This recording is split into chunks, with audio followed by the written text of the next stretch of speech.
Becker is a political analyst and a journalist. I asked him what he makes of the DPRK's cancellation of those high-level talks with South Korea. I also asked him for his reaction to the warnings about the fate of the proposed DPRK-U.S. summit. I certainly think the DPRK going into the Singapore summit want to make it clear. They want to signal the United States, look, we're not on our knees. We're not begging for a settlement. We're ready to have a settlement. We're ready for negotiations.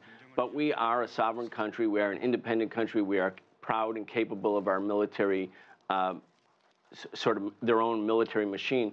So, yeah, it could be a chess. It could be the DPRK saying, look, we're coming in from a position of strength. We're not afraid to walk away, which, of course, in any negotiations is pretty central.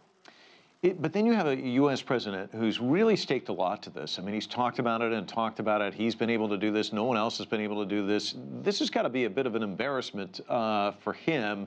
And we've seen him act in rather rash, capricious fashion after episodes like this sort of thing. What do you expect? Well, that's the wild card all the time. You never know what Donald Trump's bottom line is, and you never exactly know what's motivating Donald Trump at a particular moment. Clearly, the U.S. government, the White House, and the State Department were caught flat-footed by this announcement. Perhaps the North Koreans are reminding Donald Trump, if he really wants to come to an agreement, if he needs to have this agreement, which I think he actually does need the agreement politically, he has to come in good faith, too, and carrying out military exercises is something that's in violation of the spirit of what the North Koreans and South Koreans and Americans say might be happening. State issue. I mean, these exercises do inflame tensions in the DPRK. I mean, they have.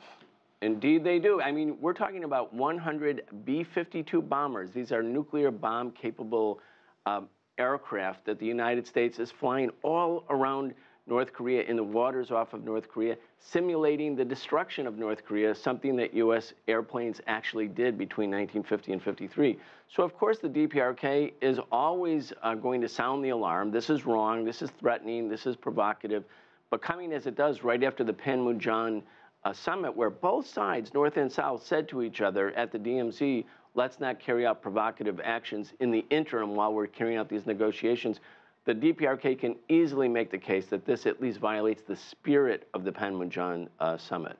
The department says they're still going ahead with preparation for the summit as though nothing happened. Do you think it still goes on? And how do you see this military exercise thing being resolved? I think it does go on. I think that Moon Jae-in and Kim Jong-un and Donald Trump are very invested in this process.